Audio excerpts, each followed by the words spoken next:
Es decir, era casi un esfuerzo vano, porque derrocábamos un presidente, luego subía el vicepresidente a tomar el poder, o en un caso también el presidente del Congreso, y la situación quedaba otra vez igual. Sin embargo, en el 2005, cuando estaba el coronel Lucio Gutiérrez en la presidencia del Ecuador, las cosas fueron un tanto diferentes. ¿Por qué? Porque todo lo que había sido la trayectoria de los movimientos sociales en el Ecuador hicieron que en ese momento no solamente se pidiera la salida del presidente, sino que también los ecuatorianos y ecuatorianas en su mayoría, no digo que todos, pero en su mayoría, se dieran cuenta de que era necesario un cambio estructural en la sociedad ecuatoriana. Es decir, un cambio que fuera más profundo que solamente pedir la remoción del presidente en funciones. Y entonces se oyó, ahí también nosotros tuvimos un movimiento que se llamó el movimiento forajido, parecido en algunas cosas al movimiento de los indignados aquí en España, pero este movimiento fue nutrido con aquellas personas que también deseaban desde hace mucho un cambio más profundo en el Ecuador. Y esto hizo que la premisa fundamental que tuvo el movimiento forajido y este movimiento grande del 2005 pidiera más bien la instauración de una asamblea constituyente para la redacción de una nueva constitución.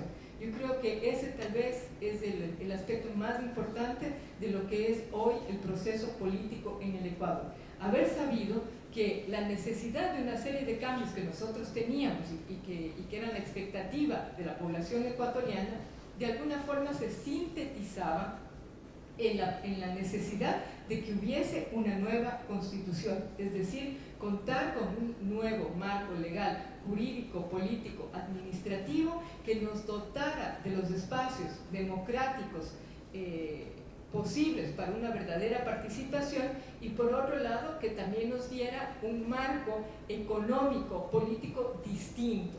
Yo creo que eso es fundamental y darse cuenta también el pueblo y ciertos estamentos políticos nuevos que no puede haber ningún cambio si no se toma el poder. Yo creo que esto también ha sido fundamental. A mí me decían el otro día en alguna reunión de una asamblea en una ciudad de Barcelona, me decían, bueno, pero nosotros sabemos qué es lo que hay que hacer, están proponiendo una serie de cambios, por ejemplo, decían no a los recortes presupuestarios para educación y salud, queremos más democracia, queremos más participación, eso es el qué, pero la pregunta clave tal vez es el cómo llegar a eso, ¿no? Cómo obtener esos cambios. Pues nosotros, sin que esto sea una receta para nadie ni una solución para nadie, porque también creemos que cada pueblo tiene que encontrar su propio camino y su propia vía de acuerdo con sus particularidades, su idiosincrasia, su propio contexto, nosotros nos dimos cuenta de que la única vía para poder realizar estos cambios era a través de la toma del poder, y una toma del poder en forma democrática y pacífica. Así que tuvimos la suerte, esto sí fue una verdadera suerte, de encontrar un líder que es bastante carismático, que fue ministro de Economía del anterior presidente, es decir, una vez que Lucio Gutiérrez fue derrocado, tomó el poder, subió al poder el vicepresidente y Alfredo Palacio, y entonces Alfredo Palacio, dentro de su comité político, dentro del cuerpo de ministros, nombró a Rafael Correa como ministro de Economía, y una vez que Correa estuvo como ministro de Economía, él ya postuló algunas tesis que para nosotros fueron importantes y decisivas, como por ejemplo el tema de la soberanía. Nosotros estábamos realmente todo el tiempo, como decimos en el Ecuador, sobre todo en la sierra, pisados del poncho. Eso significa que cuando uno va con el poncho, alguien le pisa y entonces a uno no le deja tener una actitud libre, ¿no es cierto?, poder maniobrar. Pues todo el tiempo estábamos pisados del poncho por el Fondo Monetario Internacional, por el Banco Mundial, etcétera, con los diferentes créditos. Y Correa lo que hizo fue impulsar más bien una política económica soberana.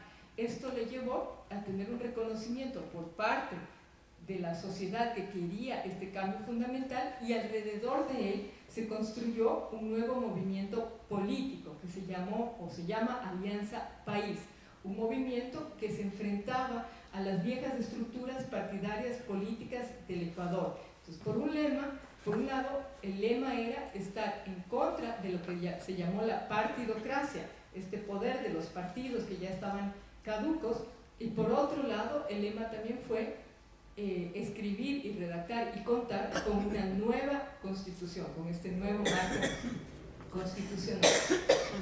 Tuvimos suerte, el pueblo ecuatoriano ha sabido en democracia emprender este nuevo camino. Nombramos a la Asamblea Constituyente, esta Asamblea Constituyente redactó la nueva Constitución y en un ejercicio de democracia directa, a través de un plebiscito, de una consulta popular, nosotros aprobamos la nueva Constitución, que es ahora la Constitución del 2008. Es decir, esto no fue una imposición desde el gobierno y desde las altas estructuras, sino que fue una Constitución debatida. Es una Constitución que además garantiza una serie de derechos, incluso sé que nosotros, no sé si ustedes saben, pero nosotros incluso le hemos dotado a la naturaleza de derechos, le hemos hecho de la naturaleza un sujeto de derechos, porque creemos en la armonía, en la convivencia armónica entre los seres humanos y la naturaleza, no despilfarrar nuestros recursos económicos, saber producirlos con soberanía y saber vivir en armonía con la naturaleza. Pero hay muchísimos más con respecto a la salud, a la educación, al tema de las relaciones internacionales, al tema de género, etc. Ya con esta nueva Constitución, lo que hicimos fue ir a hacer como un borrón y cuenta nueva, porque partíamos desde un nuevo Estado, desde un nuevo país. Se volvieron a tener elecciones en el Ecuador y en estas elecciones volvió a ganar la presidencia el economista Rafael Correa, quien es ahora nuestro presidente. Este es el marco general, bastante general, en síntesis de lo que ha pasado en el Ecuador. Muchas veces se dice que esta realidad se puede comparar con la realidad venezolana y con la realidad boliviana. En cierta forma es así, porque tanto Bolivia como Venezuela han redactado también nuevas constituciones y a partir de ellas tienen un nuevo modelo, que en principio se llama el socialismo del siglo XXI, ¿no? Eso es más o menos bajo el membrete que nos conocemos estos países, Venezuela, Bolivia y Ecuador. Sin embargo, siempre estamos dispuestos a decir y a recalcar que el socialismo del siglo XXI es una nueva alternativa, pero que sobre todo es una nueva alternativa en tanto reconoce las particularidades de cada estado, de cada país, que no podemos tener un modelo y ese modelo aplicarlo exactamente igual a una sociedad que es ajena al modelo a donde se creó, que cada modelo tiene sus particulares en el especial contexto en donde se aplica.